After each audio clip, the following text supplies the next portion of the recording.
नमस्कार दोस्तों, मैं ज्योतिष आचार्य वासुदेव मिश्रा आपका अपने चैनल एस्ट्रो मास्टर वासु में हार्दिक अभिनंदन करता हूं। दोस्तों, आज का यह ज्योतिष का कार्यक्रम आप लोगों के लिए यानी कि मीन राशि वालों के लिए बड़ा ही खास कार्यक्रम साबित होगा। आज हम चर्चा करेंगे ग्रहों के राजा सूर्य के राशि परिवर्तन प्रभाव के बारे में।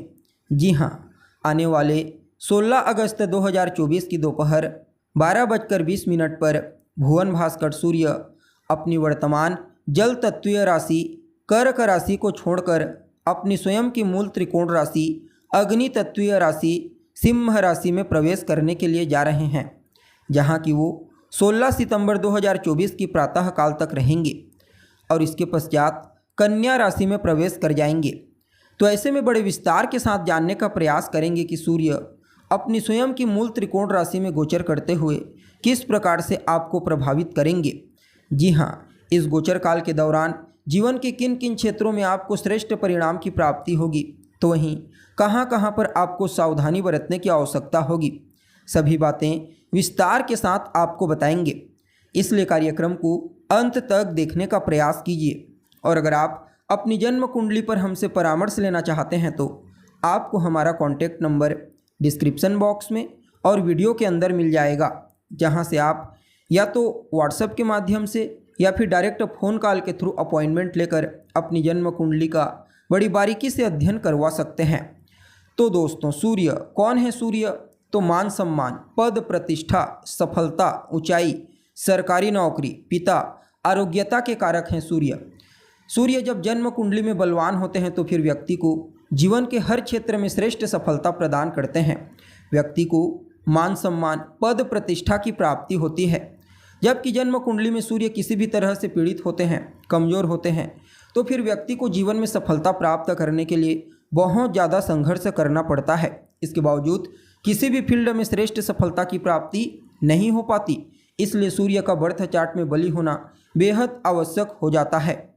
अब देखा जाए तो सूर्य हर 30 दिनों में अपना राशि परिवर्तन करते हैं, लेकिन इस बार का परिवर्तन अपने आप में ही खास होने के लिए जा रहा है, क्योंकि साल में एक ही बार ऐसा समय आता है जब सूर्य अपनी स्वयं की राशि से संचार करते हैं, और वह समय होता है यह अगस्त से सितंबर के मध्य का समय।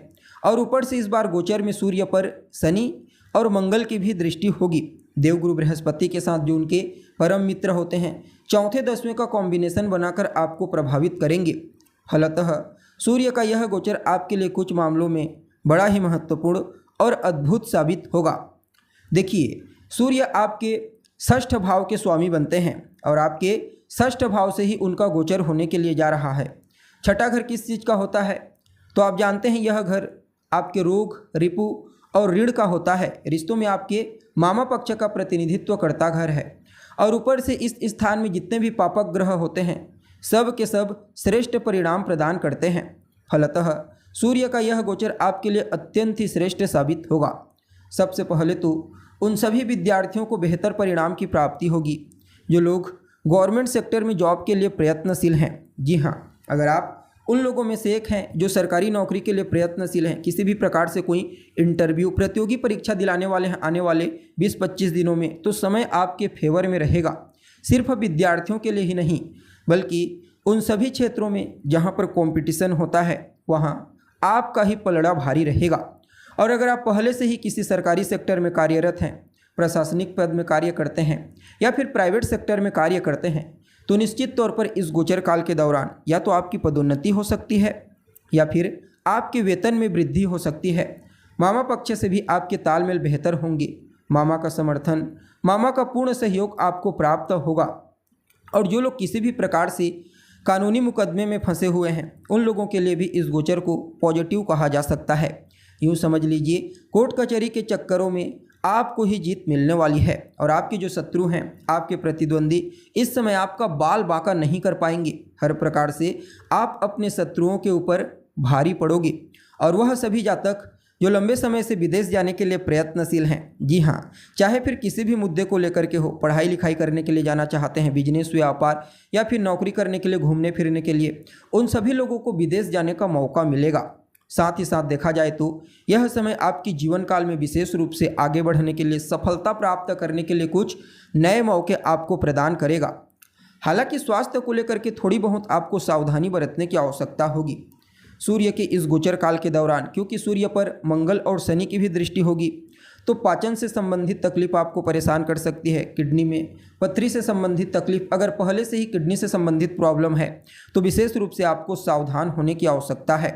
इसके अलावा इन्फेक्शन की समस्या से भी आपको दो चार होना पड़ सकता है। तो आप अपने खान पान का, रहन सहन का ध्यान रखिए। बाकी सूर्य का यह गोचर आपके लिए श्रेष्ठ परिणाम लेकर के आया है। 12वें भाव पर सूर्य की सीधी दृष्टि पड़ेगी तो विदेश यात्रा तो होगा ही होगा, लेकिन कुछ खर्चों में वृद्धि हो सकती है। तो आपको अपने खर्चों के ऊपर नियंत्रण रखने की आवश्यकता होगी। जी हाँ, यानी कि कुल मिलाकर के देखा जाए तो यह गोचर आपके लिए 80% पॉजिटिव और 20% नेगेटिव रहेगा। इस समय को और बेहतर बनाने के लिए आप आदित्य हृदय स्तोत्र का पाठ कीजिए। जी हाँ, सूर्योदय के बाद तक सोने से बचिए और हो सके तो रविवार के दिन नमक का त्याग कर दें। अपने पिता, अपने बॉस का सम्मान कीजिए। बाकी सूर्य का यह गोचर आपके लिए अत्यंत ही श्रेष्ठ साबित होगा। तो दोस्तों, कैसी लगी आपको जानकारी? उम्मीद करते हैं जानकारी आपको पसंद आई होगी। जानकारी अच्छी लगी तो इसे अपने दोस्तों के साथ, अपने रिश्तेदारों के साथ शेयर जरूर करें। अभी के लिए बस इतना ही। पुनः मुलाकात होगी एक नए और ताज़ा एपिसोड में। तब तक के लिए नमस्कार।